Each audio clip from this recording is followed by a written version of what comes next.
everyone! Welcome to the first ever episode of Rock Read Review. Rock Reading Review. Reading with Rock Review. Today we are reviewing Hide and Seek by Richard Parker, which is about a boy who almost got kidnapped, and fast forward a few years, he actually got kidnapped. So we are following mom and dad as they try to rescue their little boy. Now, this book has dubbed itself an absolutely gripping thriller with heart-pounding suspense. After reading, I am not suspended, my heart isn't pounding, and I am not thrilled. So let's get into it. Weighing in at 319 pages with 105 chapters, this book was interesting to say the least. First of all, you might be wondering, why are there so many chapters with so little pages? That's because we are constantly flipping between mom and dad's point of view throughout the book, which can get a little confusing and annoying because they cut the chapters off at very strange points of the story or situation, kind of like you're watching TV and then it just stops in the middle of a very heated argument for an ad, because that's what it felt like. Now that is already boo-boo number one for me. Boo-boo number two is that this author writes things very peculiarly, I would say, is a good way to put it. Like, reading the things that he writes makes me feel awkward sometimes because it doesn't feel like a human wrote it. It kind of feels like a skinwalker wrote it. It's kind of like, well, let me show you. This sentence caught my eye immediately when I was at the library flipping through this book. The aroma of his foot odor was in her nostrils, but she held him fast. Huh? A youthful girl was above him, and he could smell cinnamon on her breath. She tickled Cooper's bare ankle. He chuckled and whipped his leg away, and she did it again. Why would you describe smelling somebody's feet like that? Why would you describe having a dead woman on top of you like that? And why would anybody tickle somebody else's ankle twice? It's just so strange to me. Is it just me? Hi, I'm Saul Goodman. Did you know that you have rights? Strange writing aside, this author spent way too much time describing the characters that appeared in the book, even the side characters that only appeared once and never again.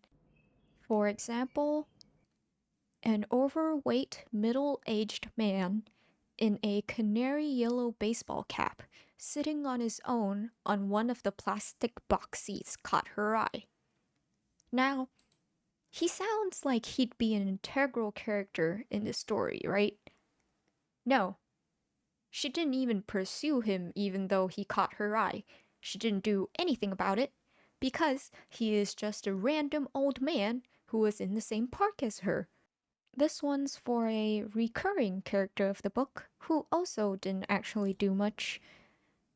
His buzz cut of white hair contrasted sharply with his overtanned hangdog features, and she could smell sickly sweet vape smoke on him. This is supposed to be a police officer, by the way. Gotta have that sickly sweet vape smoke, man. What? Despite the red flags that were already oh so present, and despite the strange dookie stains because this is a book from a public library, I decided to keep on reading. I wanted to give Mr. Parker a chance. So, the whole story is pretty much just... You guys know the show Amazing Race? Yeah, it's pretty much Amazing Race. 80% of the book has the mom in an Uber. I never went to Ovo Jabber. traveling to all these different locations to track down clues to reveal who the kidnapper is. And Dad is just constantly running away from either the police or some other random people. If their goal was to find out who kidnapped their son and save their son, what they were doing sure didn't contribute to the cause, because at the end, it was the kidnapper that revealed himself to them. So the whole book was just them doing a bunch of random things only for the kidnapper to be like, yoo-hoo, it's me.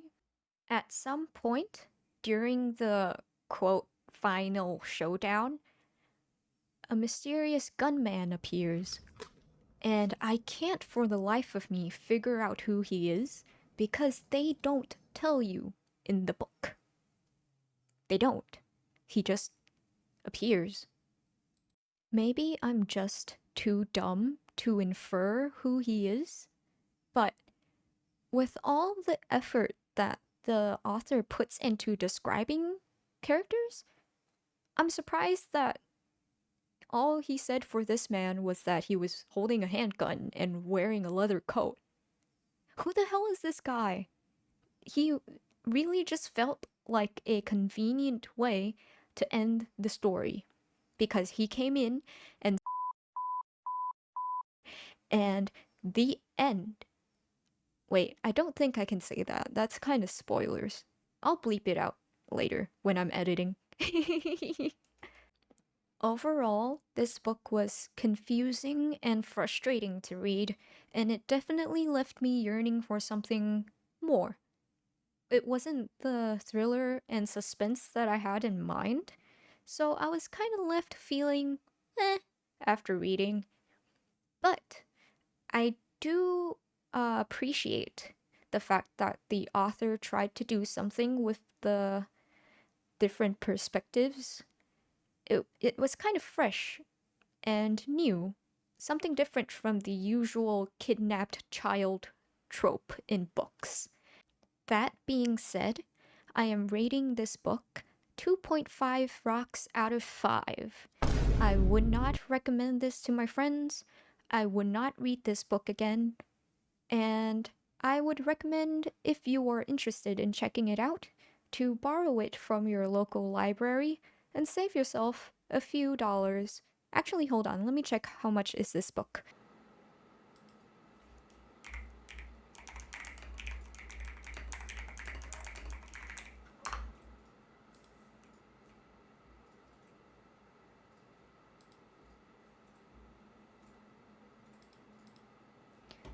Oh my god.